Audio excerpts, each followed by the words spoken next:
Okay, Assalamualaikum warahmatullahi wabarakatuh.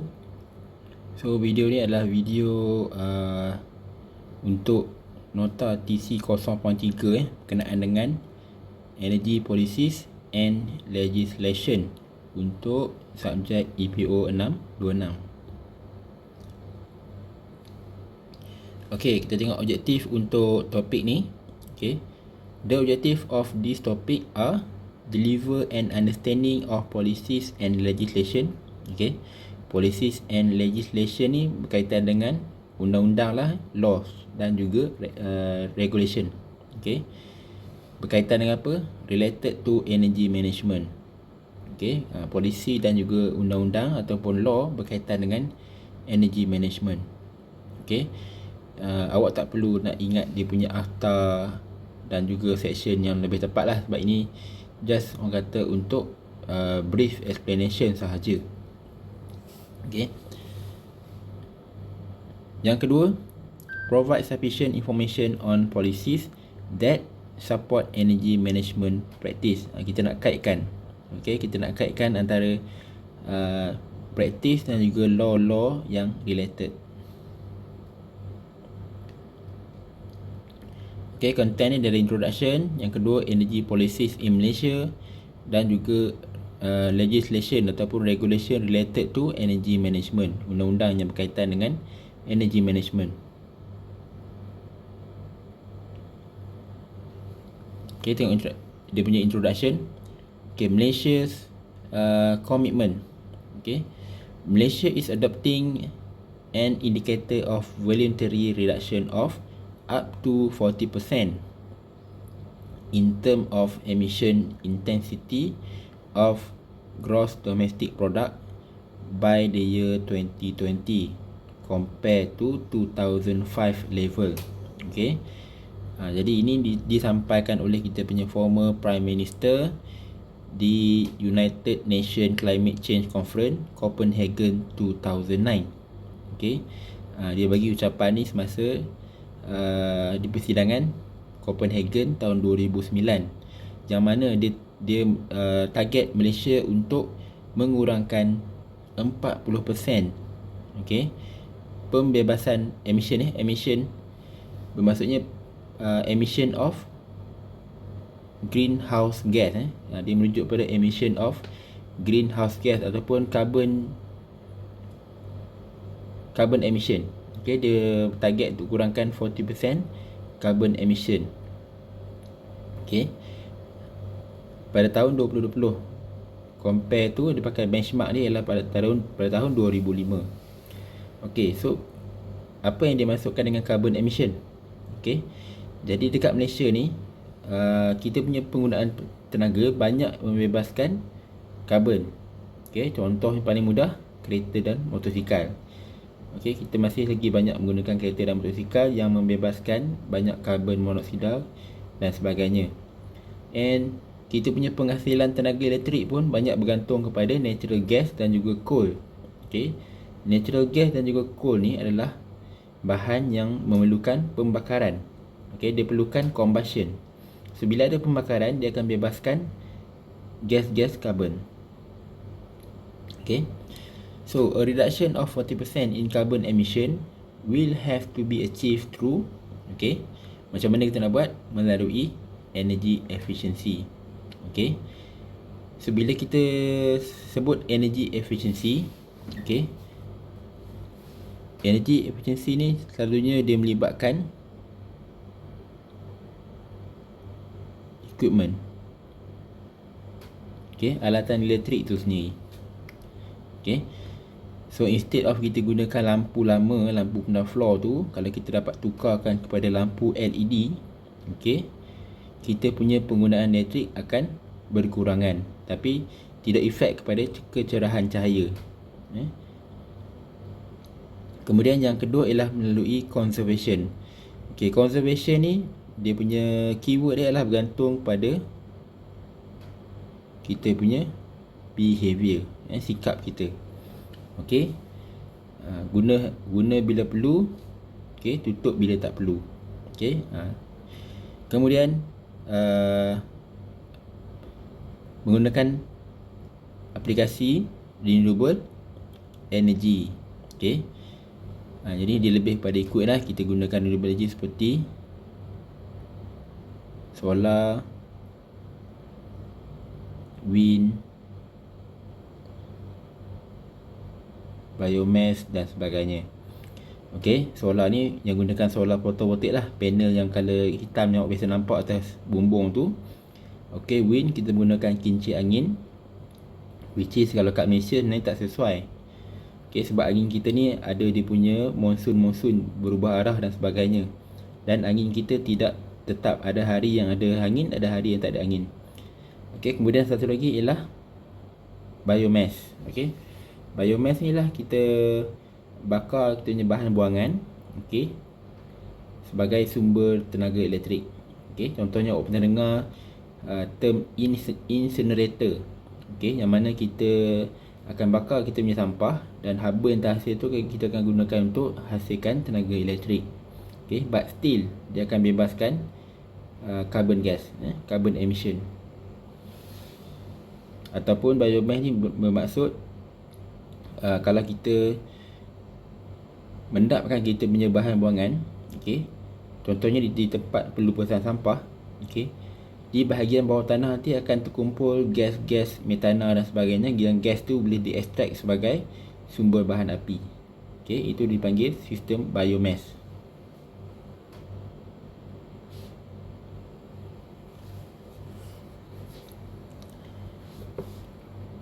So, macam mana nak capai 40% target pengurangan carbon emission tadi?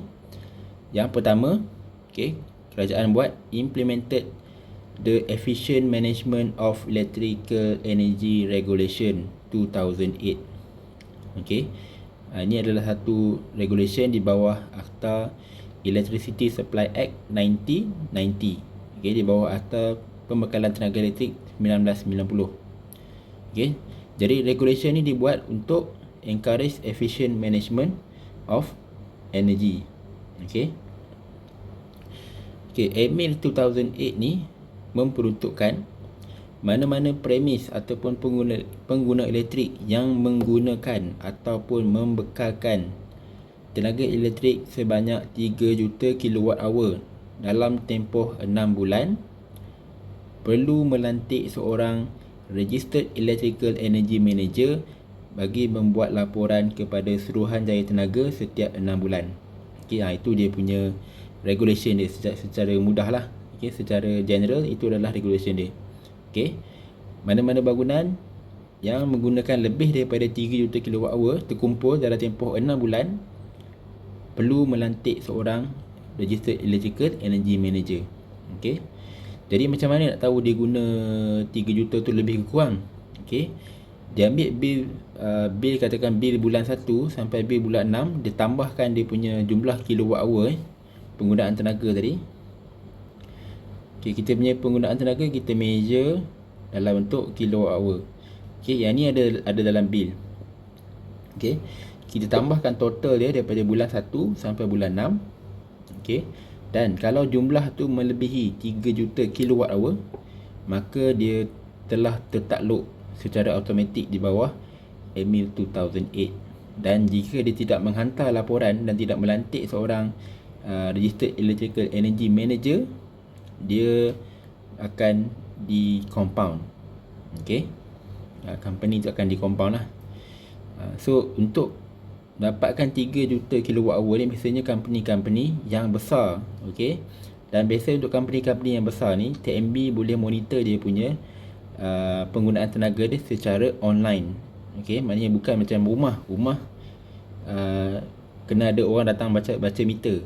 Okay, tapi untuk company-company yang besar ni, TMB boleh observe dia punya bacaan tenaga dia online daripada dia punya control room. So company mana yang besar dan dia tak follow regulation ni, so dia akan dikenakan compound ataupun tindakan lah. Okay, yang kedua, energy conservation as a complementary process for energy management. Okay, jadi mungkin banyak cara yang dibuat. Paling mudah sekali kalau awak pernah pergi ke office dalam kampus Dungun ni. Okay, awak akan dapati ada sesetengah tempat kita ada tampal stiker untuk jimat tenaga. Okey, yang biasanya kita letak dekat toilet. Bila masuk kita pasang lampu, bila kita keluar toilet kalau tak ada orang dalam tu kita tutup lampu. Okey. Yang ketiga, penggunaan renewable energy, penggunaan tenaga boleh baharu. Okey. Maksud renewable energy ni kita gunakan free energy.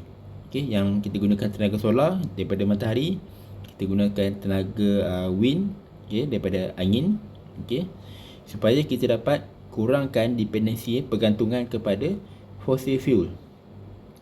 Okey, sebab kita punya tenaga elektrik, okey, boleh dikatakan 80% adalah hasil daripada fossil fuel.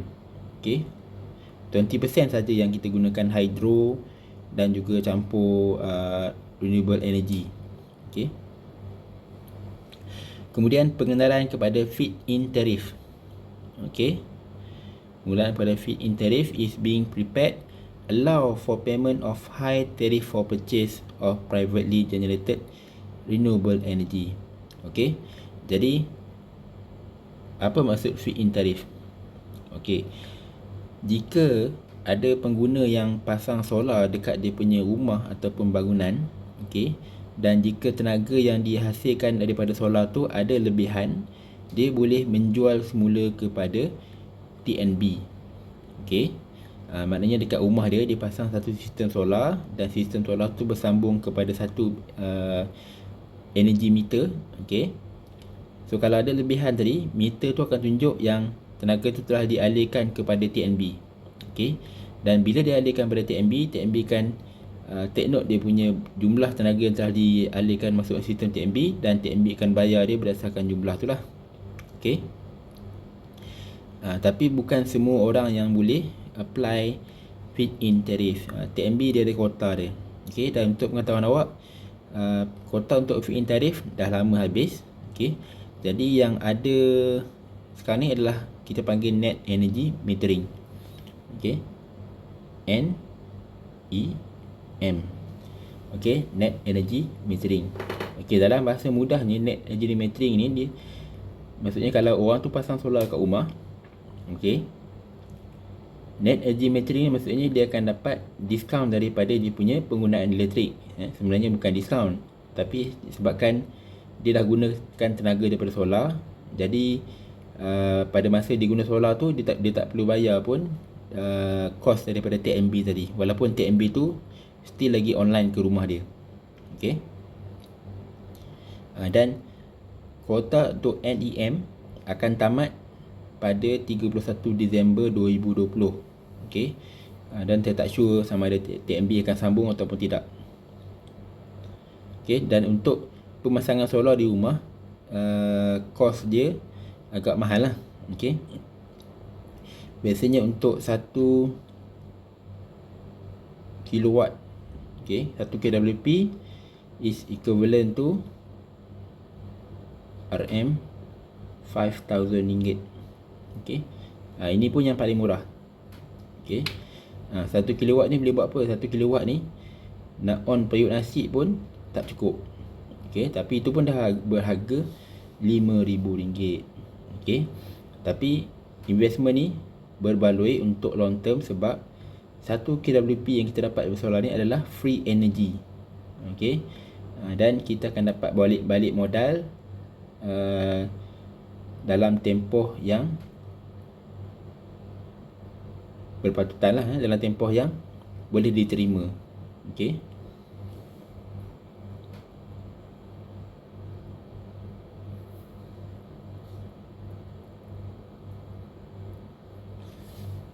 Okey, antara contoh major breakthrough in energy efficiency.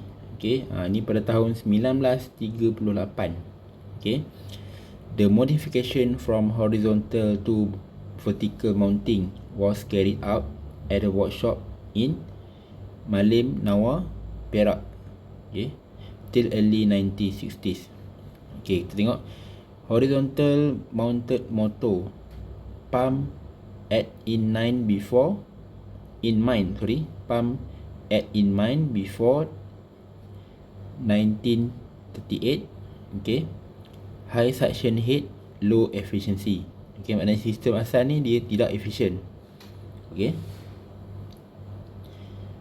sebab dia pakai horizontal mounted motor.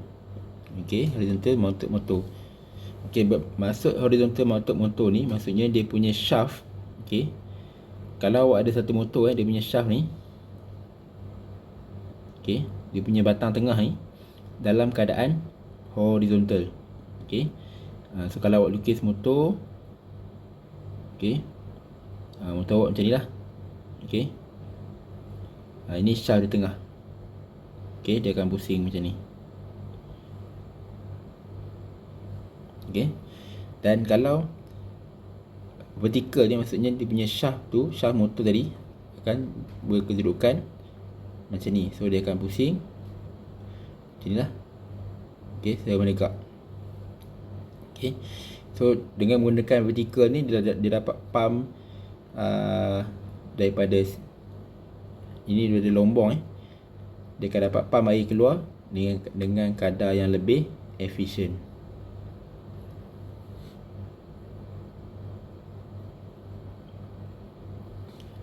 Okay, kemudian kita tengok safety legislation start in 1878 with the establishment of the mining department by Captain Speedy. Safety legislation since then came into force one at a time with the legislation for machinery, factories and machinery, electrical, OSHA and etc. Okay, so ini berkaitan dengan safety lah. Okay, masuk kat sini. Okay, sejauh mana kita nak buat penjimatan, okay, kita tidak boleh violate keselamatan. Okay, saya bagi contoh lorong pejalan kaki. Okay, lorong pejalan kaki.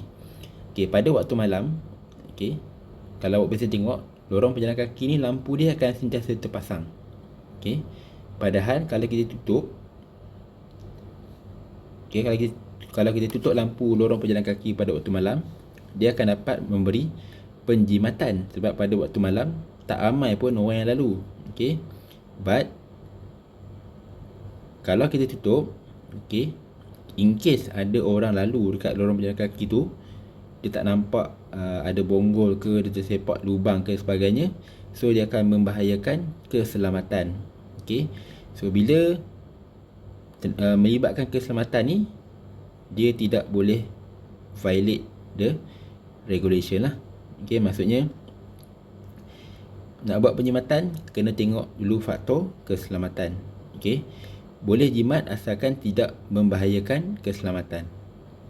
Okay, so dalam banyak-banyak yang legislation ni mungkin awak pernah dengar perkataan OSHA.